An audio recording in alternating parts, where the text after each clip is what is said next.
ఓం నమః శివాయ. ఓం నమో నారాయణాయ. నరదృష్టి కర్మ నివారణ, సంచిత కర్మ, ప్రారబ్ధ కర్మ, ఆగమిక కర్మ, సకల దుష్టగ్రహ దోష నివారణ, సకల గ్రహ నివారణ, దగ్ధ తులాభారకాల భైరవాయ నమో నమః. హరి ఓం. ఓం కాత్యాయనాయ విద్మహే కన్యకుమారి ధీమహి తన్నో దుర్గి ప్రచోదయాతు. హరి ఓం. మా ఛానల్కి స్వాగతం. చూస్తున్న వీక్షకులకు, ప్రేక్షకులకు, ప్రియ కాళభైరవ భగవద్బంధులకి స్వాగతం పలుకుతూ మమ్మల్ని ఎంతగానో ఆదరిస్తూ ఉండబడినటువంటి ప్రియ సోదర సోదరీమణులకు ముందస్తుగా విజయదశమి పండగ శుభాకాంక్షలు. అమ్మదయ ఉంటే అన్నీ ఉన్నట్లే కనుక అమ్మవారిని స్మరిద్దాం, ధ్యానిద్దాం, కష్టాలను దూరం చేసుకుందాం, ఆధ్యాత్మికానికి దగ్గరవుదాం, అన్నింటి యొక్క విజయాలను పొందుదాం. 1/10/2024 నుండి 31/10/2024 వరకు అనగా అక్టోబర్ మాసమంతను కూడా 1వ తారీఖు నుంచి 31వ తారీఖు వరకు పుట్టినటువంటి వారందరికీ కూడా ముందస్తుగా జన్మదిన శుభాకాంక్షలు. గతంలో వివాహం చేసుకున్న వారికి వివాహ వార్షికోత్సవ శుభాకాంక్షలు. ద్వాదశ రాశుల్లో గ్రహ గమనాల్ని ఒకసారి వీక్షింపచేద్దాం. వృషభ రాశిలో గురు సంచార స్థితి, మిథున రాశిలో కుజ భగవానుడు సంచార స్థితి, కన్య రాశిలో త్రిగ్రహ కూటమి, రవి బుధులు కలిసి ఉండడం వలన బుధాదిత్య రాజయోగం, బుధుడు స్వక్షత్రకారకుడు, అక్కడే కేతు సంచార స్థితి, తులారాశిలో శుక్రుడు స్వక్షత్రకారకుడు, కుంభరాశిలో శని భగవానుడు స్వక్షత్రకారకుడు, మీనరాశిలో రాహు సంచార స్థితితో ద్వాదశ రాశుల్లో గ్రహ గమనాలు ఈ విధంగా ఉన్నాయి. ఇక్కడ విశేషం ఏమిటనగా కన్యరాశిలో బుధుడు స్వక్షేత్రకారకుడు, తులారాశిలో శుక్రుడు స్వక్షేత్రకారకుడు, కుంభరాశిలో శని భగవానుడు స్వక్షేత్రకారకుడు. 3 గ్రహాలు స్వక్షేత్రంలో ఉండడం వలన గ్రహయోగం అద్భుతమని చెప్పి గమనించాలి. మేషరాశి వారు మహాలయాల అమావాస్య సందర్భంగా స్వయం పాకంతో పాటు మనం ఆచరిస్తున్న విధి విధానాలతో పాటు ఎలాంటి కార్యక్రమాలు చేయడం వలన పితృదేవతల యొక్క ఆశీస్సులు కలిగి వారు అద్భుతమైన జీవితం పొందుతారో ఈ వీడియోలో సవివరంగా సంపూర్ణంగా తెలుసుకుందాం. మేషరాశిలో ఏ నక్షత్రాలు వస్తాయనగా అశ్విని నక్షత్రంలోని 1, 2, 3, 4 పాదాలు, భరణి నక్షత్రంలోని 1, 2, 3, 4 పాదాలు, కృతికా నక్షత్రంలో 1 పాదం కలిపితే మేషరాశి అవడం జరుగుతుంది. చాలామందికి పుట్టినటువంటి కాల సమయంలో డేటా బర్త్లు లేనటువంటి కారణం వలన పేరు యొక్క మొదటి అక్షరాన్ని అనుసరిస్తూ ఆ రాశిని తెలుసుకునే ప్రయత్నం చేద్దాం. చూ, చే, చో, లా, లీ, లు, లే, లో, ఆ అక్షరాల వారందరూ మేషరాశి జాతకులే. మేషరాశి యొక్క అధిపతి కుజ భగవానుడు కనుక ఈ మహాలయాల అమావాస్య అందులో బుధవారం రోజు రావడము, విశేషమైనటువంటి ఉత్తరా నక్షత్రము హస్తా నక్షత్రంలో రావడం వలన అంటే ఎవరి యొక్క శక్త్యానుసార మేరు ప్రకారంగా వాటితో పాటి తెలుపు వస్త్రాలను కానీ, గోధుమ రంగుతో కూడుకున్నటువంటి అంటే గోధుమలతో కూడుకున్నటువంటి చక్కెర పొంగలిని కానీ అలాంటి పదార్థాలను స్వయం పాకంలో దానం చేయడం, సాధువులకు సంతువులకు ఏర్పాటు చేయడం, అలాగనే కాకులకు వారి పితృదేవతలను పూజ చేసి ఈ పదార్థాలను పెట్టగలిగినట్లయితే వారికి సర్వత్రా గృహయోగము, మనశ్శాంతి, ఐశ్వర్యము, రాజకీయ యోగము మేషరాశి వారి సొంతమయ్యే అవకాశాలు చాలా అధికంగా ఉన్నాయి. అలాగే 2వ స్థానంలో గురువు, తృతీయంలో కుజ సంచార స్థితి ఉండడం వలన ఈ యొక్క తల్లిదండ్రుల యొక్క ఆశీస్సులు ఉండడం వలన పితృదోషం తొలగిపోవడం వలన గృహయోగము, ఐశ్వర్యము, ఆనందము, సకుటుంబ సపరివార వారందరూ కూడా ఆధ్యాత్మిక తీర్థయాత్ర కార్యక్రమాలు చేయడంలో అద్భుతమైన విజయం వారి సొంతమవుతుంది. 6వ స్థానంలో బుధాదిత్య రాజయోగం కారణం వలన ప్రభుత్వం నుంచి రావాల్సినటువంటి పెన్షన్స్ కానీ, రుణాలు కానీ, అంటే రాయితీలు కానీ, పత్రాలు కానీ, ప్రభుత్వ ఉద్యోగ ప్రయత్నం చేసే వారికి ఇది చాలా మంచి కాలము. కాకపోతే సమయస్ఫూర్తిగా మెలగగలిగితే భవిష్యత్ అంతా మీ యొక్క చేతుల్లో ఉందని చెప్పి గమనించాలి. లాభస్థానంలో శని భగవానుడు సంచారము చేయడం వలన అన్నింటా విజయం, శుభం, గృహము, వాహనాలు, బంగారు ఆభరణాలు, క్రయ విక్రయాలు యోగదాయకం, మీ సొంతం అని చెప్పి గమనించాలి. వ్యయంలో రాహు సంచార స్థితి ఉండడం వలన విశేషమైనటువంటి కొందరు శత్రువులు పొంచి ఉన్నారు. బంధువులు కదా అని, మిత్రులు కదా, స్నేహితులు కదా అని చెప్పి అప్పులు తీసుకోవడం, ఇవ్వకపోగా మిమ్మల్ని పోలీస్ స్టేషన్లు, కోర్టు మెట్లెక్కించడం, సతాయించడం, బంధువుల చేత వెలయబడ్డ పరిస్థితి కూడా తీసుకొచ్చే పరిస్థితి ఉంటుంది. ఇలాంటి కాల సమయంలో మేషరాశి వారు వీలైనంత వరకు అప్పులు ఇవ్వకుండా ఉండడం, అప్పులు తెచ్చుకోకుండా ఉండడం, ఒక 6 నెలలకు సరిపడా ఒక ప్రణాళిక రచించుకొని ముందుకు వెళ్ళగలిగితే మనోధైర్యం, ఓర్పు, సహనం, పట్టుదల, దీక్ష కార్యక్రమాలు ప్రారంభించగలిగితే మేషరాశి వారిని మించినటువంటి విజయం ఎవరికి లేదు అని చెప్పి కూడా గమనించగలగాలి. ఇలాంటి కాల సమయంలో అంటే వ్యయంలో రాహు సంచార స్థితి ఉండడం వలన అధికమైన ఖర్చులు పొంచి ఉంటున్నాయి. ఇలాంటి కాల సమయంలో ప్రతిరోజు నిద్ర లేవగానే 2 అరచేతులను చూసుకొని స్నానం చేయడానికి ఒక 5 నిమిషాల ముందర ఒక దోషడంతటువంటి యొక్క హిమాలయన్ రాక్ సాల్ట్ అనేటువంటిది కాలభైరవ ఉప్పును చేతిలో పోసుకొని నమస్కారం చేసుకొని ఒక బౌల్లో పోసి ఆ నీటిని తల చుట్టూ క్లాక్ వైజ్గా 3 సార్లు, యాంటీ క్లాక్గా 3 సార్లు దిష్టి తీసుకొని బయట పోసేసి స్నానం చేయగలిగినట్లయితే రుణ రోగ శత్రు దోషాలు తొలగిపోతాయని చెప్పి గమనించాలి. అలాగే సాఫ్ట్వేర్ ఉద్యోగస్తులు, హార్డ్వేర్ ఉద్యోగస్తులు, రాజకీయాలు, సేవా రంగాలు, వ్యవసాయ సోదరీమణులు, గృహ భవన నిర్మాణ కార్యక్రమం చేసేటువంటి వారు, స్వయం వృత్తుల వారికి మంచి అవకాశం కనపడుతుందని చెప్పి గమనించాలి. అక్టోబర్ మాసంలో ముఖ్యమైనటువంటి పండుగల గురించి క్లుప్తంగా, సవివరంగా, సంపూర్ణంగా తెలుసుకుందాం. 2/10/2024 భాద్రపద మాస కృష్ణపక్ష బహుళ అమావాస్య బుధవారము, ఉత్తరా నక్షత్రము, హస్తా నక్షత్ర సందర్భంగా మహాలయాల అమావాస్య అనగా మనకు పితృపక్షాలు ప్రారంభం అయినటువంటి తర్వాత మన వసతిని బట్టి వారు ఏ తిథి యందు పరమపదింప చేశారో ఆ తిథి యందు మన సనాతన సాంప్రదాయ ప్రకారంగా ప్రాంత, కుల, గోత్ర అనుకూలంగా మనం చేస్తూ ఉంటాం.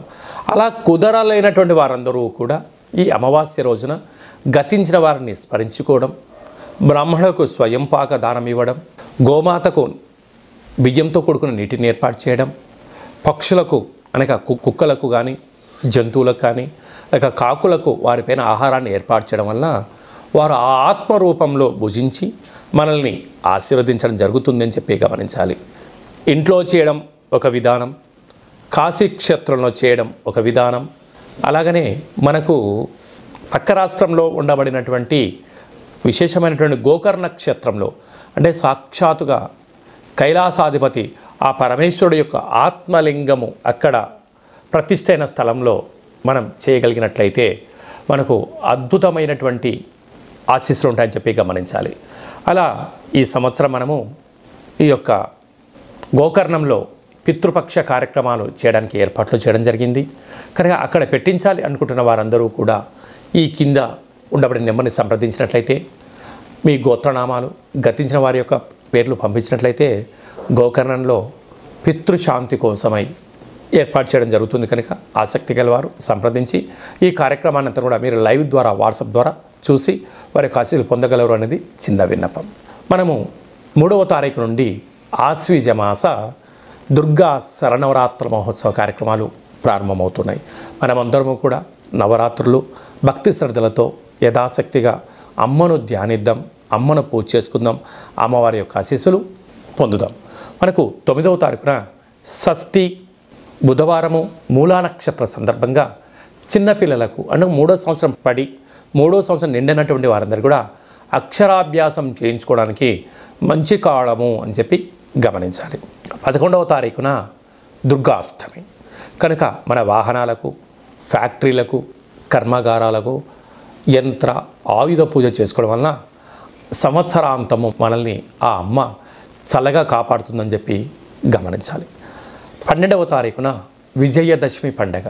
మనమందరం కూడా విజయాలు కలగాలి అని అందరము కోరుకుంటాం. కనుక ఈ విజయదశమి రోజున పూజ చేసుకుందాం, అమ్మవారిని ధ్యానిద్దాం. అలాగే సాయం సంధ్యాకాల కార్యక్రమంలో సమీవృక్షపు యొక్క దేవతను పూజ చేసుకుందాం, కష్టాలను తొలగించుకుందాం, విజయానికి స్వాగతం పలుకుతాం. ఈ సంవత్సరం మనం ఏదైతే పనులు ప్రారంభించాలి అనుకుంటున్నామో ఆ రోజు పనిని ప్రారంభిద్దాం, విజయాన్ని మనం సొంతం చేసుకుందామని చెప్పి గమనించాలి. అలాగే మనకు 17వ తారీఖున ఆశ్వీజమాస పూర్ణిమ, అలాగే 24వ తారీఖున బహుళాష్టమి గురువారం పూట మనం కాళభైరవ హోమ కార్యక్రమాన్ని చేసుకోవడం వలన కష్టాలన్నీ తొలగిపోయి ఐశ్వర్యానికి స్వాగతం అని చెప్పి గమనించాలి. అలాగే మనమందరము కూడా ఈ యొక్క ఆశ్వీజ మాసంలో భక్తి తత్వంతో ఉందాం, కష్టాలను దూరం చేసుకుందాం, ఐశ్వర్యానికి స్వాగతం పలుకుదామని చెప్పి గమనించాలి. ఇంకనూ మనం విజయం సాధించాలి అన్నట్లయితే ఈ యొక్క పాత్ర అక్షయ పాత్ర, ఈ యొక్క పాత్రలో 12 రాసులు అచ్చు వేయడం జరిగింది. పాత్ర వల్ల ఉపయోగాలు ఏమిటయ్యా అనగా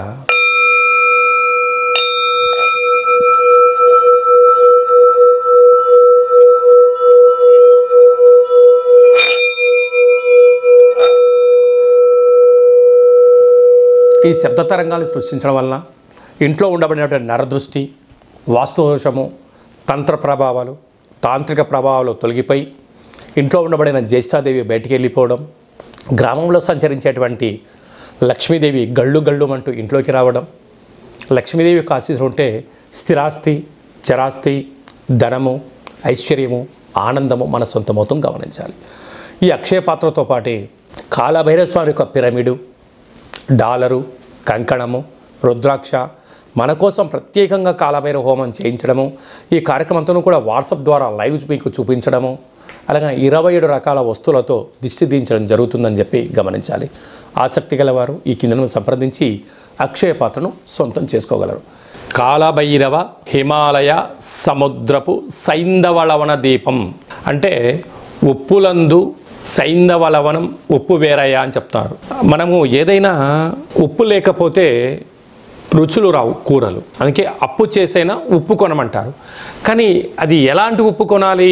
సైంధవలవనం అంటే హిమాలయాల ప్రాంతాలలో మినిమం ఒక 100 నుంచి 125 సంవత్సరాలు పడుతుంది ఈ యొక్క ఉప్పు తయారవ్వడానికి. ఆయుర్వేదంలో ఈ ఉప్పు రారాజు అంటే ఈ యొక్క ఉప్పును ఏర్పాటు చేసుకోవడం వలన మనం ఇంట్లో ఏదైనా కూరలు కానీ కూరగాయలు కానీ ఆహార ఉత్పత్తులు తయారు చేసేటప్పుడు ఈ యొక్క సైంధవలవనాన్ని వేసుకోవడం వలన సంపూర్ణమైనటువంటి ఆయురారోగ్యాలు ప్రసాదిస్తాయి అని చెప్పి మనకు వేదాలు, ఆయుర్వేదము, చరక సంహిత లాంటి మనకు పుస్తకాలు తెలియజేస్తున్నాయి. ఇక్కడ మనకు కనిపిస్తున్నటువంటి ఈ ఒక్క ఉప్పు దీపాన్ని ఇంట్లో పెట్టుకోవడం వలన ఎలాంటి ఉపయోగాలు సవివరంగా సంపూర్ణంగా తెలుసుకుందాం. చుట్టూ 30 మీటర్లు అంటే ఎత్తులోకి భూమిలోకి left right east west north south అంటే 8 వైపులా ఈశాన్య, తూర్పు, ఆగ్నేయ, దక్షిణ, నైరుతి, పశ్చిమ, వాయువ్య, ఉత్తర దిగ్భాగము పైకి కిందికి చుట్టూ 30 మీటర్ల వరకు ఈ యొక్క పొగ ద్వారా ఈ ఉప్పు కరిగిపోతూ మనకు ప్రశాంతమైన వాతావరణాన్ని కలిగిస్తుంటుంది. అంటే ఇంట్లోకి రాగానే అంటే బయట ఎన్నో పనుల చేత ఎన్నో రకాలుగా ఇంట్లోకి రాగానే ఈ యొక్క ఉప్పు దీపం యొక్క గాలిని సోకడం వలన ముందు మనకు మనశ్శాంతి కలుగుతుంది.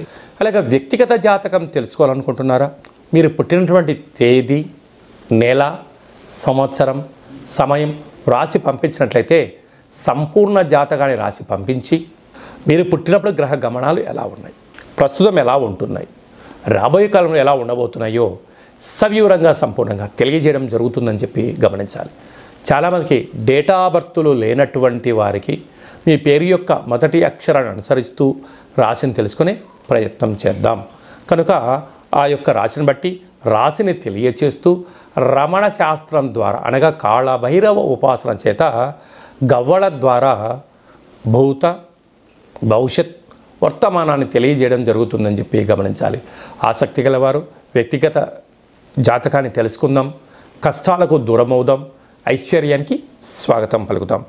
ఈ కింద ఏర్పాటు చేసిన ఫోన్ నెంబర్లను ఆన్లైన్ ద్వారా కానీ ఆఫ్లైన్ ద్వారా కానీ అపాయింట్మెంట్ తీసుకొని సంప్రదించుకొని మన జాతకాన్ని తెలుసుకుందాం. ఇంట్లో భార్యాభర్తలు తరచుగా గొడవ పడుతున్నారా? ఎవరికి వారే యమునా తీరే అన్నట్టుగా ఉంటున్నారా? ఎందుకు భార్యాభర్తల మధ్య విభేదాలు వస్తున్నాయి? జాతకంలో ఎలాంటి దోషాలు ఉన్నాయి? ఎలాంటి పేర్ల మార్పులతో ఎలా చేసుకోవచ్చు, అలాంటి విడిపోయే పరిస్థితి ఉన్నప్పుడు కలిసి ఉండడానికి ఆధ్యాత్మిక సలహాలు సూచనలు ఇవ్వడం జరుగుతుందని చెప్పి గమనించాలి. అలాగనే మనం ఏదైనా పనులు ప్రారంభించాలి అనుకుంటున్నప్పుడు మన జాతకరీత్యా ఏ పనులు ప్రారంభిస్తే మనకు మంచి కలుగుతుందో తెలుసుకుందాం. సమయం ధనం వృధా కాకుండా కాపాడుకొని మానవ ప్రయత్నం చేద్దామని చెప్పి గమనించాలి. కనుక అందరిపైనను అమ్మవారి యొక్క ఆశీర్వాదాలను కోరుకుంటూ ఆశీర్వచనం. ఓం శతమానం భవతి శతాయు పురుష సతేంద్రియ ఆయుష్యేవేంద్రియే ప్రతితిష్టతి ధనం ధాన్యం బహుపుత్రలాభం శత సంవత్సరం దీర్ఘమాయు. సర్వే జనా సుఖినో భవంతు, లోకా సమస్తా సుఖినో భవంతు. సర్వం కాళభైరవ దేవతార్పణమస్తు. హరి ఓం. ఈ వీడియో మీకు నచ్చినట్టయితే లైక్ చేయండి, షేర్ చేయండి, మా ఛానల్ని సబ్స్క్రైబ్ చేసుకోండి. అందరికన్నా ముందుగా మీ వ్యక్తిగత జాతకం తెలుసుకోవాలనుకుంటున్నారా? అందరికన్నా ముందుగా మీరు ఆధ్యాత్మిక సలహాలు తెలుసుకోవాలనుకుంటున్నారా? మన కష్టాలను దూరం చేసుకోవాలనుకుంటున్నారా? ఐశ్వర్యాన్ని స్వాగతం పలకాలి అనుకుంటున్నట్టయితే పైన గంట సింబల్ ప్రెస్ చేసి ఆలన్న బటన్ కూడా ప్రెస్ చేయగలిగినట్లయితే అందరికన్నా ముందుగా మీ యొక్క వ్యక్తిగత జాతకం తెలుసుకుంటారు అని చెప్పి గమనించాలి. ఈ భక్తి సమాచారాన్ని భగవద్బంధులకు, మిత్రులకు, స్నేహితులకు చేరవేయండి. మీ క్షేమాన్ని ఎవరైతే కోరుకుంటున్నారో, లేదంటే మీ క్షేమాన్ని ఎవరైతే కోరుకుంటున్నారో వారికి కూడా ఈ వీడియోను ఫార్వర్డ్ చేసి హిందూ ధర్మాన్ని కాపాడండి.